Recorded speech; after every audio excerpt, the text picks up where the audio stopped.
So there are three big mechanisms. We take over habitats, we knock off the competition, and then we overconsume. And all of these things are accelerating the rates at which human beings are competitively displacing other species from the planet. And someday we may well rue the consequences of this.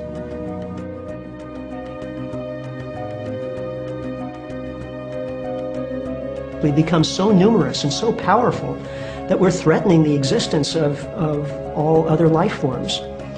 We desperately need to evolve a sustainable way of life that's not based on fossil fuels.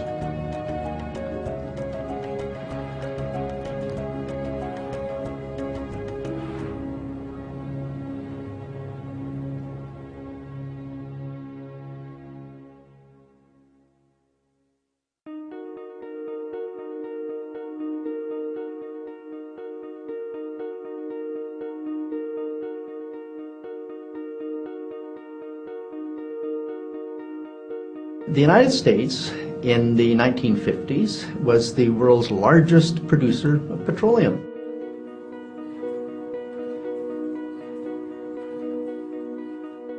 The United States in the 1950s had the world's largest known reserves of petroleum. And the United States was on a rise. We had seen about 60 or 70 years of continuous exponential growth in the amount of oil being extracted in the United States.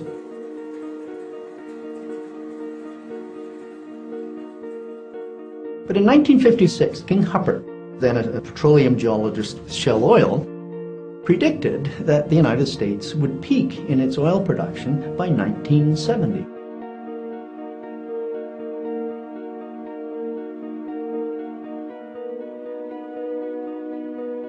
Well, that was only 15 years away. So we'd seen almost three-quarters of a century of continuous increase in oil production. The country was on an exponential roll. How could anyone imagine this could all come to a glittering end in just 15 years? And so this prediction was vilified.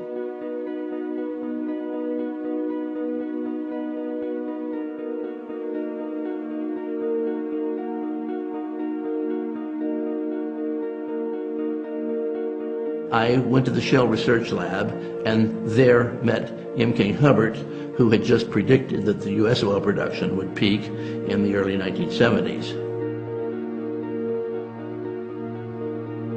Hubbert printed this prediction and gave it orally as a talk, and he claimed later that down to 15 minutes before he went on the platform, the head office of Shell Oil was still on the phone saying, "Don't do it, don't do it." Well, he did it, and for a while, of course, we didn't know it was coming true. And in 1970, when it did happen, we still didn't know. You kind of see that in the rearview mirror. But what we did learn in 1972 was that the Texas Railroad Commission announced production rationing is off in Texas. Well, that meant, the United States has no unused production capacity, and then we were dependent on exports. And I came home that evening and told my family, old Hubbert was right. We're in the suit now.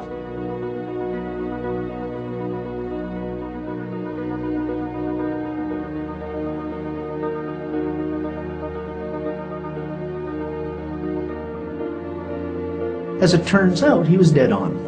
U.S. oil production peaked in 1970 or 71, and it's been downhill ever since.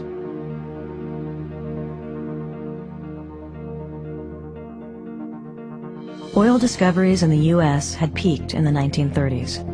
As discoveries were constantly diminishing, M. King Hubbert realized that eventually production would diminish as well. It was only a matter of time.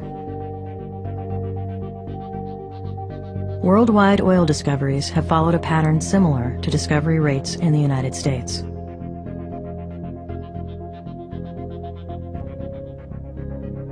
World oil discoveries peaked in 1963, and this is not a particularly controversial fact, although it's not widely discussed.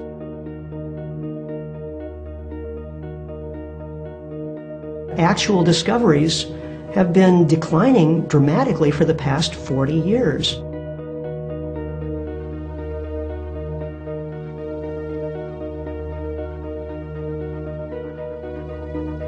Currently, the world uses about 84 million barrels of oil per day. So that's the world oil production capacity.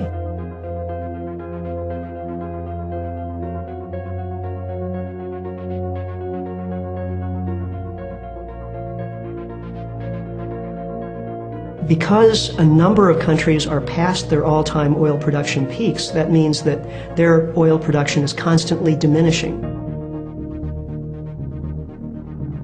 Of the top 30 oil-producing countries in the world, which represent roughly 90% of the world's oil production, at least 15 have passed peak oil and therefore produce less oil each successive year. The United States passed peak production in the early 1970s. Today, the U.S. produces less than 2/3 of the daily volume it produced at its peak. Iran produces roughly 1/3 less than it did in its peak year of 1974. Kuwait produces roughly 30% less than its peak year of 1972. And Libya produces less than half of its peak year of 1970.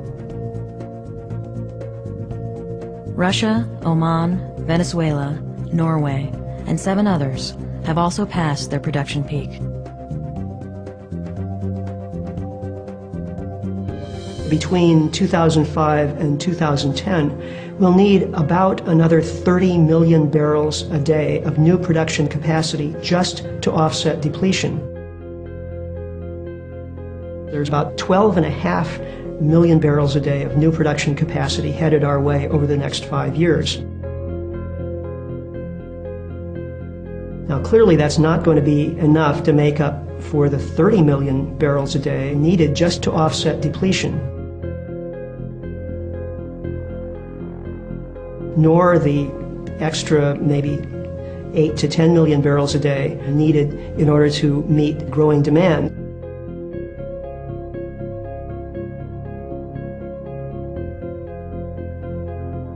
So we're going to hit a patch probably around 2007 where supply is simply no longer going to be sufficient to meet demand. And that will probably coincide very closely with the world oil production peak.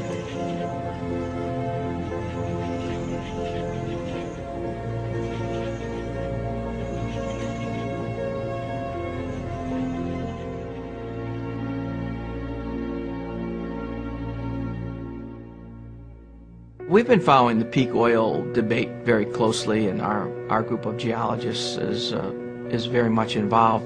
And our view is that it's not a resource problem, it's an investment problem.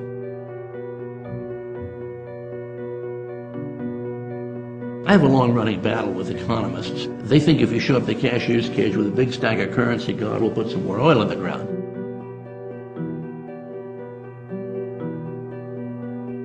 The United States Geological Survey, called the USGS, estimates oil reserves for the United States and worldwide. It is on the data compiled by the USGS and analyzed by the Energy Information Administration that the U.S. government sets its energy policy around oil. One of the likely reasons the U.S. government has not taken steps to mitigate peak oil's impact is that the USGS believes that there is substantially more oil than others have estimated.